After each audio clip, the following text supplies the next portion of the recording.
Hello YouTube, Samurai Revolution here, and today I am going to show you the best British strategy.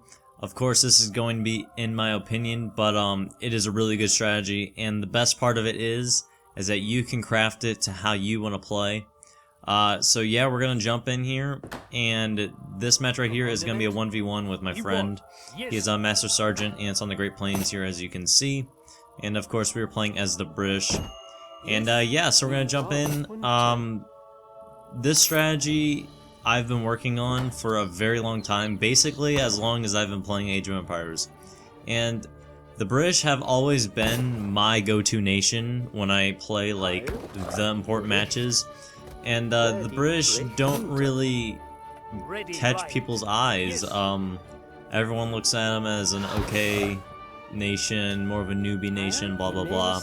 But to me, they're extremely underrated, and they do not get the credit that they should get. And in this video, I'm going to show you how good they actually can be, especially in 1v1s. That's when they really thrive. And then team games, of course, with the longbows and that kind of stuff. But yeah, the deck, we'll jump into that when we send our 3 villagers.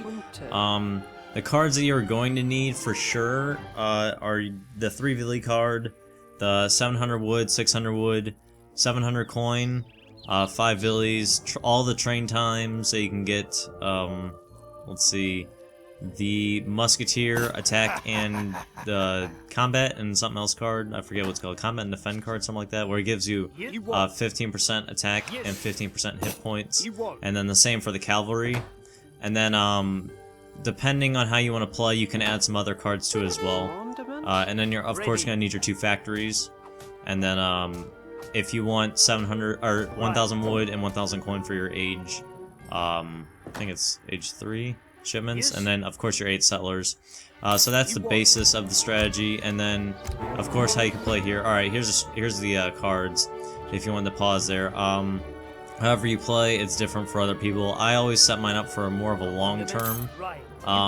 Because I don't like to use units too much. I much rather would send in resources, because to me that's a better trade instead of the crates, instead of the units, excuse me. But yeah, so right here in this game, what you're gonna want to do is, of course, get all of your villagers on the food. All of the guys need to be herding in animals, and if you guys don't know what herding is, it's essentially putting your villager behind the animal so he can shoot towards the town center and get your herds nice and close. With the British, one thing that's really good is the outpost that you get when you age up, and the 200 coin. That's going to be extremely useful. As you can see there, there's a herd that I'm going to try to get closer, and there's one down south I'm going to try to get closer. And the outposts are really good to put next to those herds that are too far out, and I will put the one towards the west of the map. That's where I'm going to put my outpost, and I'll eventually build an outpost towards the one on the east side. And that will be all like safe, I guess you could say, from raids. So yes, just continuing to get more settlers. You're gonna want to get 17 settlers, and then wait until you get 800 food to age up. If you get 16 settlers, that's fine, but 17 is the good number there. 17 is my favorite number, by the way. But yes, here we go. We're gonna age up and send in the 1 outpost and 200 coin, and that's gonna become a very important key later. But here we go, we are aging up. I just fast forward that there, and we got our outpost there. We're building our barracks. Over the age up, you want to put 5 villagers on wood, and then no matter what, even if you have 16 or 17, you always want to have 5 on wood. That for me is a really good number. And then this is where your strategy crafts itself for you, depending on how you want to play, because the British are so dynamic that you can literally have any single strategy that you want and it'll be good. You can go cavalry, you can go musketeers, you can go longbows, you can flip and go grenadiers and go age 3, quick age 3, whatever you want, it works. And that's what I love about the British, they're so flexible. So what I do personally is I always go longbows and then have a little bit of pike. About 1/3 of my army is going to be pike, and then 2/3 of my army is going to be longbows. And that for me works really well, because I like to defend normally. I like to get like one little attack going, and then defend for the rest of the match, and you'll see why in a second. But if you are one of those people that like to rush, I highly suggest getting about 50% longbows and 50% whatchamacallit, pikes, because the pikes need to take down those buildings pretty quickly for you. And yeah, that's my game plan for Age 2 at the moment. I don't go Musketeers, and another reason why this works so well for me especially is because, as you can see there, I think I have, I can hardly say it, 380 coin. What you do is, normally you start out and you get 100 coin. That's fantastic, and then you get some more treasures. You get about maybe 100, or yeah, 100 more coin, and then that'll lead up to at least 300 coin. What you then would do is send in your 700 coin, and boom, you can age up without even putting one villager on coin. And that's really, really good, considering that it's hard to micro multiple things, like multiple resources at the same time, and that also saves your coin up for the late game. So that's what I really, really like about this strategy as well, is that it's just so flexible and dynamic that you can do something like that. But as you can see there, he is getting a treasure. I was being a nice friend there, and letting him get that. Could have easily snatched that up. And grabbing a trade post as well. Trade posts are really good to get. I highly suggest it if you can. In this game I wasn't too focused on, I was more focused on getting the homes. And of course, you know, as the British, you get one settler per house. And that's really good there. And one other thing, if you can, and you're pretty good at it, I suggest putting your houses as a line of sight. That's a really good thing to do, but for me personally, I always get so many settlers killed off building them out in the open that it's really annoying, so watch out for that. And as you can see, getting some more longbows. I get a little bit too many longbows at the beginning, but I start making some pike at the end. And getting that fixed up, so there we go, building more houses. And yeah, so we're gonna head forward here. We're still in colonial age, and we're gonna age up right here. You're gonna want to send in, for me personally, I love the 1 caravel and 400 wood. Even though I'm playing on the Great Plains, I won't get the caravel. I'll get that 400 wood, and that allows me to make a mill or get a couple upgrades, and that helps out a lot. And speaking of upgrades, the market, if you have extra coin and you can afford it, then I especially suggest getting the market Age 2. And for me, for my Age 2 shipments in order, I normally go 700 wood, 600 wood, 5 settlers, then 700 coin. And by then I'll have enough food to age up as well, so that's my order if you guys want to know that. And depending on how you play, you might want to have the 600 coin instead of 600 wood. And then you can get more horses or musketeers depending on how you do that. Or put in some musketeer cards if you want. Whatever works is your strategy. And yeah, getting some walls up because, like I said, I like to play a little defensive. I'm not too comfortable fully going on the attack at the beginning of the game because I normally open myself up, and I'm not the best player at controlling my economy and attacking at the same time. So as you can see there, going Age 3, and first thing we send in is the 8 settlers. And what I'm going to do with this 8 settlers, I'm going to put them all on coin, and boom, immediately, Age 3, you get 8 settlers on coin. That's what the British can do, and it's just extremely dynamic. And what you do then is you send in a couple upgrades from the market there, or at least the first one, and you got a good coin supply to get you some more upgrades for your bows and pikes if needed. And then to get you ready to go to Age 4, because Age 4 is when you will explode.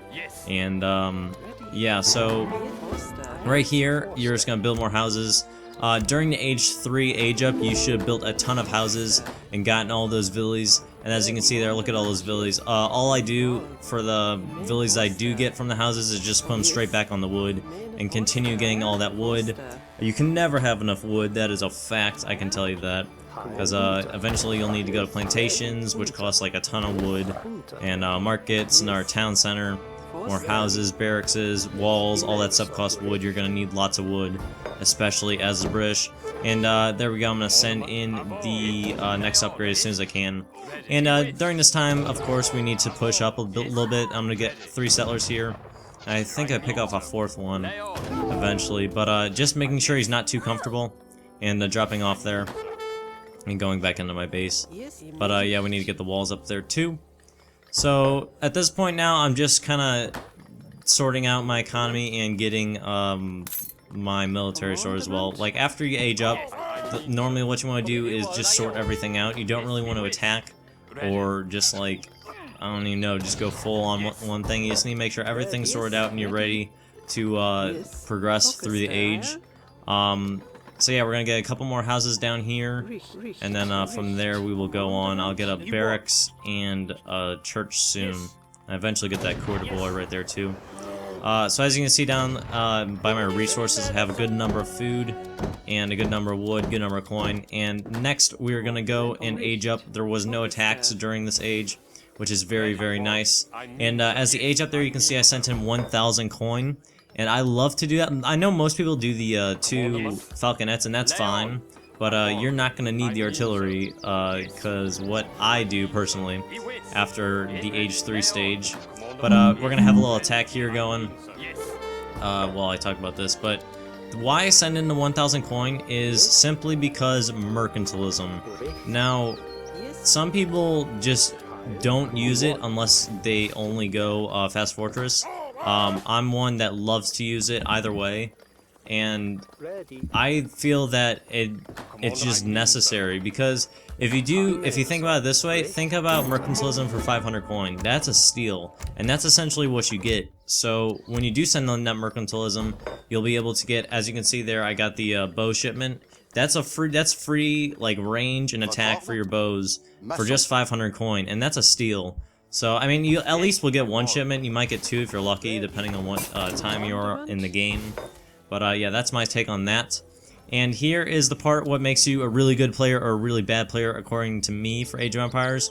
And I had a panic right here, and I ran out of wood, which is a huge problem if you're Britain, especially with this strategy. You need your wood. And I was kind of panicking there, and I put all my guys onto that wall that was being made. And fact for you guys, do not put 5 villies on a wall for it to be built. You only need 1, and that'll build it as quickly as you need. 2 max. See, if you put like 5 guys there, they all go crazy, and they're like all over the place. But for our next shipments, we're going to send in our 2 factories. And what you're going to want to do with those factories, if you need a couple of some resource, for example here, wood, if I needed some, I would switch over to wood for a little bit. But what the factories are for, and what this strategy is all about, is rockets. I love rockets. Rockets to me are probably the most underrated unit that is insanely ridiculous. In mass, rockets are so good. They literally take out cavalry, they take out other artillery, they can take out boats, they can take out buildings, they destroy infantry. They're so good at everything. And if you guys saw my OP rockets video, you guys will understand that. The guy is the Dutch and has about like 50 root tears, and they just tear them apart because they're just so good. So yeah, I mean, you need to have the rockets in my opinion for the British. Lots of people don't even use them, which is ridiculous, but yeah, that's my point on them. They only cost 5 pop, I believe. I mean, that seems like a lot, but that's about the same as a falconet. They might cost 6 pop, but well worth it in my opinion. Next part here, we're going to get some plantations going because we recovered, and blue is going to attack. Now, this is why I love longbows as well as rockets, excuse me, is that their range is so good. The longbows are extremely good age 2, really good age 3, and then age 4 they start to die out because wood's harder to get, but they're still really good if you can get them. Now you see he has about 5 or 6 organ guns there. And my longbows are doing a pretty decent job of taking them out, if you really think about it, how much those cost and how much my longbows cost. And as you can see there, the Musketeers are getting together. I only have 2 rockets, that's why they're not performing too well at the moment. And my Musketeers are not age 4 approved yet. I still need to get that upgrade, and that's mostly because of the wood crisis that I had. But yeah, we're just going to defend off the attack here. He had some Mamelukes, I believe that's what they are, that did a really good job against my guys. And getting those rockets out of the way, just getting a couple more upgrades there and sending in a rocket. And then we run out of coin also. So we were kind of in a crisis here, but I think I dealt with it pretty well. That we're going to lose that culverin there, and march our Musketeers back to regroup. And he's going to go back into his base to regroup, because he suffered some pretty heavy losses as well. And I think we're going to go fast forward again here. Let me check. Yeah, we're going to fast forward again here pretty soon. Next shipment there is going to be the train time. And of course, you can fix your deck up to whatever you want. If you like a Musketeer like shipment, then put a Musketeer shipment in. This deck is so flexible. As you could remember in the earlier part of the video, the cards that you do need, you need those 3 villagers. You need at least 700 wood and 700 coin. Depending on how you play, you need the 600 coin or 600 wood, and then 8 villies at least. I highly suggest 1000 wood and 1000 coin too. But yes, blue's gonna attack again, and at this point I am starting to become a little bit worried because that is my wood supply and he keeps pressing it. I don't know at this point if he knew that that was my only wood supply, because it really was. If you can look at the northern part of the map there's literally no wood in my proximity.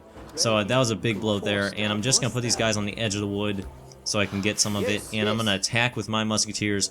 Now this is where the game starts to turn in my favor. I start to go into his base, and I push directly into the heart of it where the factories are, and I start to press him there. He of course has to drop back and defend. The next card there that I do send in is the attack hit points card for musketeers. Once again, depending on how you play, I highly suggest this card. To me personally, having that card, having the longbow card, and having at least the cavalry combat and defense or hit point card shows the player that if he looks at your deck, most players do. If he does look at your deck, shows him that you can go anything, and that really makes him start to guess at the beginning of the game. Okay, what do I want to do? Is he going to go musketeers? Do I need to get skirmishers? Is he going to get cavalry? Do I need to get musketeers? Is he going to go longbows? What am I going to do there? Do I need to get cavalry? And it really makes him start to guess, and even though you could go one way, it easily allows you to switch over to a different strategy. And towards the end, I start to get some cavalry in here as well. But yes, as you can see there, I pushed all of my musketeers in towards the heart of his base, and at the same time, I took my longbows and like about 6 rockets there around towards his town center that he has down here, and we start to press him there. And this is where the game turns into my favor. And once again, pumping out more musketeers, which you need to do as the British. And the musketeers as British are so good. They're even better. I didn't know this. Like, there is a I'm trying to think of what you would call it. The church upgrade card. It's like a scroll thing on your deck, and that card allows you to get special unique upgrades as the British. And one of the upgrades like decreases your speed by like, I don't know, it's either 50 or 30%, but it increases your hit points by like 40%. And they literally become tanks. Like your musketeers are tanks, and all they really need to do is just protect your rockets. As you can see here, look at that, blowing away his dragoons with no problem whatsoever. Musketeers, yeah, doing a good job. What you're gonna want to do with your musketeers at this point is just defend your rockets. Look at that, rockets doing good damage. Just 3 of them there taking shots, and then lots of guys got killed right there. And more guys will get killed there. Next card I'm going to send in is a Musketeer attack, and that's always a good card as well. I always like sending all my Musketeer cards and then send in my, whatchamacallit, Advanced Arsenal cards. That's a good card too. Increases like your marching time and I believe some hit points as well. It has little handy advantages there. But yeah, the wood is starting to run out, but I have enough here to start building some barracks. And I don't really need any more wood at this point. And I also stopped to worry about my eco at this point, which is a big mistake. If you guys can manage your eco along with your attack, you need to continue to produce settlers. After these settlers go, I literally stop producing settlers. I'm just purely focused on the attack.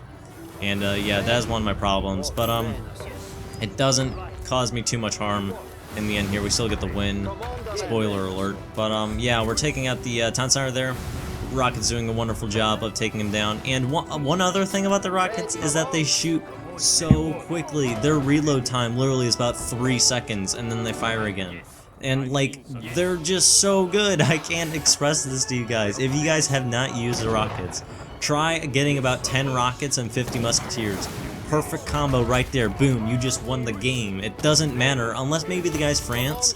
Even if the guy is France, you should be able to hold him off with your musketeers, because the rockets will just do a tremendous job of taking him out. And just pressing in there, just doing what rockets do. He's going to have some cavalry come up behind. Boom, rockets will destroy the cavalry, no problem there. Musketeers making a nice wall there. Boom, look at that. Cavalry is gone. No problem whatsoever. Getting some stables for ourselves. We need to get some cavalry, because I had a feeling that he was going to get culverins or at least revolt or something, which he eventually does. He does revolt, which is pretty cool to see. I like it when people revolt. That's a fun time right there. But yeah, we're going to continue pressing in here. and our factories are going to go over to food, I believe, because we were a little bit low in food, which was a bit of a problem, but we sorted it out in the end, because I stopped producing villies, which once again was a pretty big mistake. And depending on like you want to play, as I said a billion times, you can put eco cards in for days. I have lots of coin eco cards, because that's normally my problem when we like get past H4 and all the coin mines are gone, is that coin is pretty hard to find because of the plantations. Plantations cost so much, 800 wood for plantations, that's kind of ridiculous. And then the upgrades cost a lot as well, so that's a big investment there, and that coin only helps get more guys. And as you can see, he's going to come back with some Dragoons. Rockets are going to push them back. Get one there and get a couple more as each one fires. And then we're going to send in hit points, because hit points are amazing and you need more hit points. That's all I can say there. Once again, you want to continue to keep your Musketeers next to your rockets. That's really what you want to do. Let the rockets do the work, and the Musketeers will do their job, of course, as well. And this is really just a strategy here, guys. We have about 4 minutes left. This is going to be a continued push into his base, and then eventually revolts, and we'll quit. But yeah, my overall premises on this is like, it's just good. I don't understand why people give them so much hate, the Brits. I mean, I understand they don't have an amazing unit, like they don't have Oprinchniks or whatever the Russian cav is. They don't have the Cuirassiers. They might not have organ guns or samurai or something like that, or whatever. What's an Argon Nation thing? Great bombards, I don't know, something like that. But Obus guns, there you go. They don't have like one amazing unit, but all they do have is a lot of good units, and if you use it correctly, it really shows. And it's just my favorite strategy. It's so fun to do. They're always good. Like, they're never in a, you don't really find yourself in a bad situation as Brits, unless you're out of wood. But that's like most nations. If you're out of wood, you're kind of screwed. But yeah, as you can see, he's got some culverins there. Culverins are kind of the enemy of the rockets, because most people actually don't send in their culverins like further away, because the culverins have really good range. Most people actually put their culverins right next to their troops, and the rockets can take them out, because the rockets actually have a multiplier against artillery, which is pretty funny. But yeah, that's that. He's got some guys there, and we're almost to the end, which is good to see. I really enjoyed this match, excuse me, playing against my friend here. If my friend is watching this, I apologize for putting this on YouTube if you didn't want it. I was just inspired after this match to show you guys how good this strategy is. And if you guys would like some other strategies, I mean, I could. I'm not the best at them, but if I do spend time on them, like I spent so much time on this one, it really does come out with good wins. Like my win record with this is at least 75%. That's probably like 60% 1v1s, team games 75% at least. Because team games, most people would just be like Musketeer, Musketeer, Musketeer, Musketeer, or Abas, Abas, Abas, Abas. But with this, you can literally do Musketeer, Musketeer, and then you're gonna switch over to Hussars, switch back over to Musketeers, get some rockets in the fray, and it's just so good. So yeah, I hope you guys enjoyed this video. It was a pleasure to bring it to you. It's almost over here. That was mostly my wood supply. Those guys down there, towards the end, and this is the final attack. But yeah, if you guys want any other videos, please let me know. One guy had that whatchamacallit, advanced formations video that he really enjoyed. I was pleased to hear that he enjoyed that.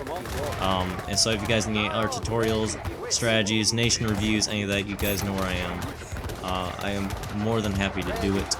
So yes, thank you for watching this video, guys. I really appreciate it. I've gotten 50 more subscribers in like 2 or 3 weeks than I have for like the rest of the year, which is amazing. That really means a lot to me. I hope that in the future I can expand my channel even more and get some FIFA videos going, and then eventually the Division and other stuff like that. But yeah, this is the end of the video, guys. Thank you so much once again, and I will see you guys later.